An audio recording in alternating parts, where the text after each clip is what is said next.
Bien dicen que para un alivio siempre hay un remedio. Paso a paso, los grandes remedios dan un gran resultado. Adéntrate a esta plática con la doctora Denise Peña y bienvenido seas a Grandes Remedios.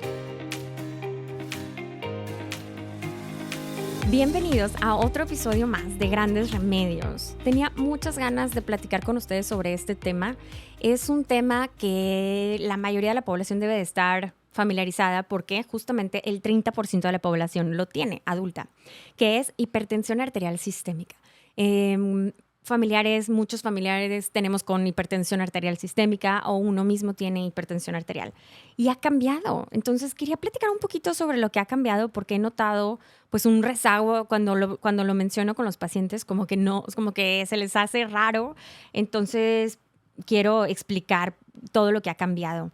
Entonces la definición de la presión arterial, ¿qué es eso? Es la fuerza con la que, digamos, se late y, digamos, esta fuerza es la fuerza de la sangre que choca con las arterias. Entonces, tenemos por eso dos presiones, como la presión de cuando se contrae el corazón y la presión de cuando se relaja, que es la sístole y la diástole. Entonces, un poquito de historia. Hace 100 años teníamos la creencia de que tú podías tener diferentes presiones arteriales consideradas normales. Entonces, por ejemplo, si tú tenías 80 años, era considerado normal tener 100 más tu edad. O sea, tú podías tener 180 milímetros de mercurio de sistólica, que es altísima, actualmente se consideraría crisis hipertensiva, pero hace 100 años se consideraba normal porque ya tiene 80 años.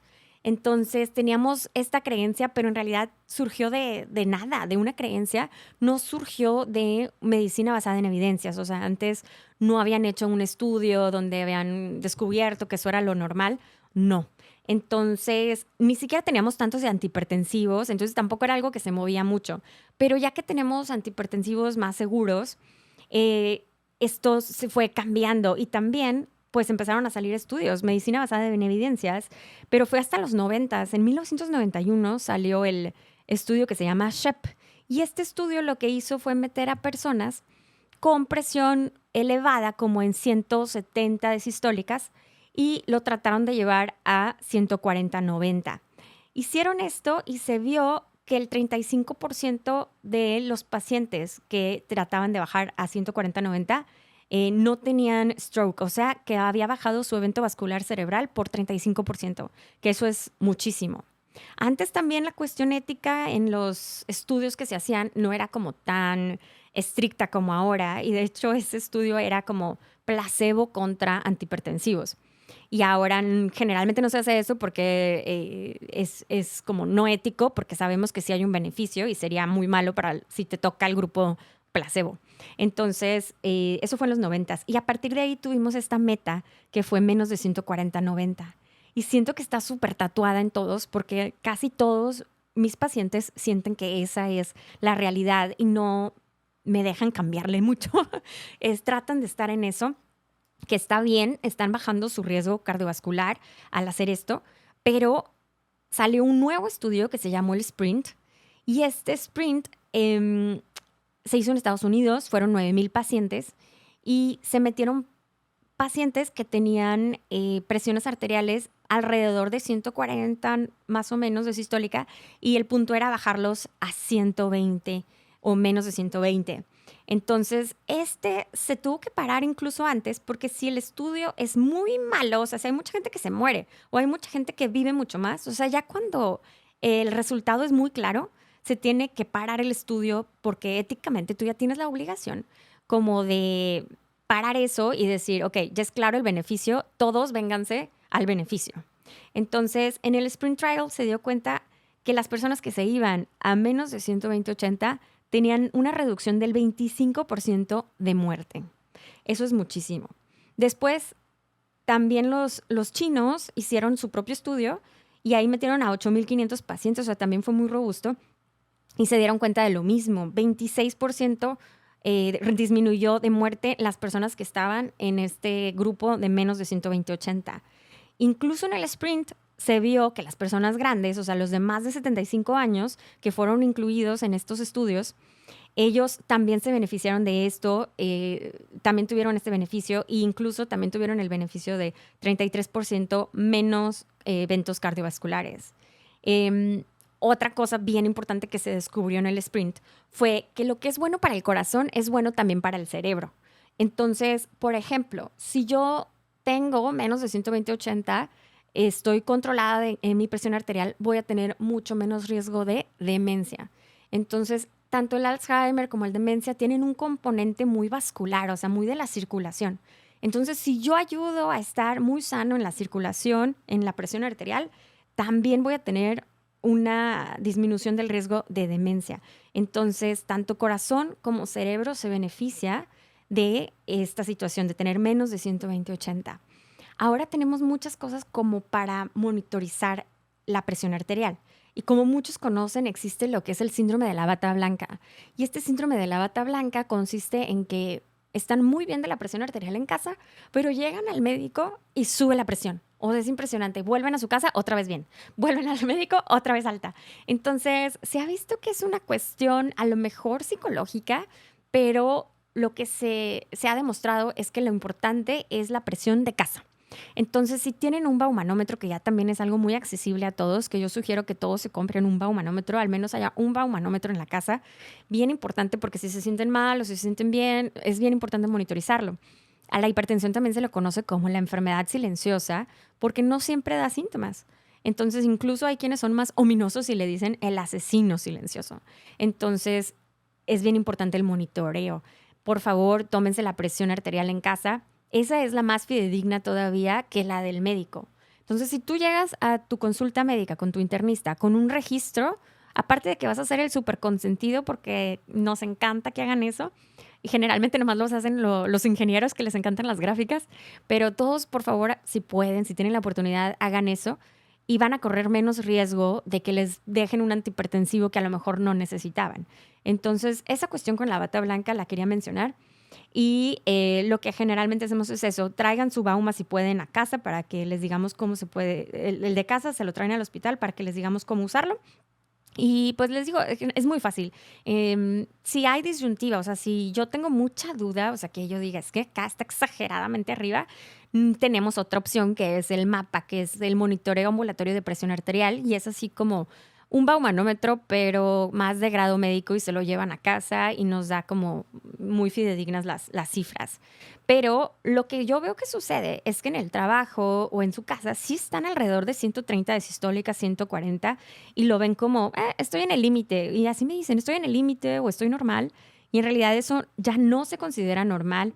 Las guías de la AHA actuales mencionan menos de 120/80 es lo normal.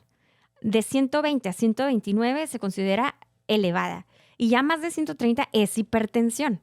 Entonces, ya a partir de 130 es hipertensión. Lo que veíamos antes como 140-90 ya es hipertensión etapa 2. Entonces, todo esto surgió mucho porque lo que dijeron acá en el Sprint Trial como conclusión fue, si tú tienes más de 20 milímetros de mercurio arriba de 115, o sea, vamos a decir que un 135, 140, tienes el doble de riesgo cardiovascular que una persona que lo tiene en menos de 120/80. Entonces, es información contundente, o sea, no hay para dónde irse, lo hicieron muy bien, o sea, fue un estudio aleatorizado, fue mucha gente, estudiaron perfectamente cómo tomar la presión, la tomaron varias veces, usaron y vieron todos los factores que pueden modificar a la presión arterial y los hicieron. Entonces fue multicéntrico y luego todavía lo vuelven a comprobar los chinos. Entonces no hay más. Esto ya cambió, ya no estamos como hace 100 años, no podemos permitir esas presiones sistólicas. Es bien importante para evitar eventos vasculares cerebrales y el 30% de la población tiene esto de la hipertensión. Y yo pienso que si hiciéramos bien el diagnóstico, o sea, si realmente agregáramos a todos los de 130, quizás sería más. Entonces hay muchos factores de riesgo para la hipertensión arterial y quisiera a lo mejor recomendar algunos, digamos, situaciones que puedo cambiar, factores modificables para que si tú ya tienes hipertensión o la quieres prevenir, escucha lo siguiente. Entonces, como remedio, hoy nos vamos a llevar estos, que es, por ejemplo, la dieta. Si tú tienes una dieta alta en frutas y verduras, vas a bajar 10 milímetros de mercurio sin medicamentos. O sea, nada más si modificas esa parte. Y se va sumando todo lo que voy a seguir diciendo. Por ejemplo, tabaquismo. Si yo fumo y dejo de fumar, ahí bajo 5 milímetros de mercurio al mes. O sea, al mes de dejar de fumar, tú ya vas a estar teniendo unas presiones de 5 milímetros de mercurio menos. El ejercicio. Si yo hago 30 minutos diarios de algo, puede ser aeróbico o puede no serlo, pero que más o menos tengas 30 minutos de ejercicio, vas a bajar otros 5 milímetros de mercurio. Y el peso, si tú estás en tu peso, pues perfectamente ahí te quedas. Pero si no estás en tu peso, por cada 10 kilos que tú bajes, puedes bajar hasta 20 milímetros de mercurio. O sea, es de las cosas que más baja. Entonces, si tú tienes sobrepeso y tienes hipertensión, si te enfocas en esos 10 kilitos menos, vas a bajar hasta 20 milímetros de mercurio, que eso es muchísimo. Es casi un antihipertensivo y medio o 2. O sea, te estás quitando 2 antihipertensivos, 2 medicamentos diarios, nada más con lo que estás haciendo en el estilo de vida. Entonces, mucha gente se enfoca en la sal, que está perfecto. También quitar la sal o limitar la sal es bien importante y eso también te baja unos 5 milímetros de mercurio. Pero si tú te enfocas en los más importantes, que es, por ejemplo, el peso, si ese es el problema, vas a ganar muchísimo, incluso te vas a evitar antihipertensivos. Entonces, pues bueno, yo quería mencionar todo esto de la hipertensión. Por favor, sí, compren su baumanómetro, no necesitan indicación de nadie, vayan a la farmacia, compren su baumanómetro para casa y hagan un registro en diferentes horas. Hagan un registro de cómo estoy en la mañana, cómo estoy en la tarde, porque a veces hay personas que solo hacen hipertensión o piquitos de presión alta en la mañana, otros en la noche. Entonces, hagan esto en diferentes momentos, hagan un registro. No digo que se obsesionen, pero a lo mejor sí una medición diaria en diferentes momentos por una semana y mándenselo a su médico internista o a su cardiólogo y ya de ahí van a poder tomar una muy buena decisión. Y esta medida va a salvar vidas porque, les digo, puede ser silencioso, o sea, puede que yo no sienta absolutamente nada y tenga la presión alta. Y se ha visto, o sea, ya los estudios son contundentes, necesitamos ya cambiar la mentalidad independientemente de la edad. De hecho, hubo pacientes de 106 años en el estudio que se vieron con mejoría si están en menos de 120/80. Entonces, por favor, hagan esto del baumanómetro, revisen sus presiones arteriales, no hay nada como hacerlo en casa y mandarle la información a tu médico. Muchas gracias por este episodio más y nos escuchamos en el otro. Y recuerda, tú eres tu gran remedio. Acompaña a la doctora Denise Peña en el próximo episodio y seguir entendiendo y aprendiendo los grandes remedios.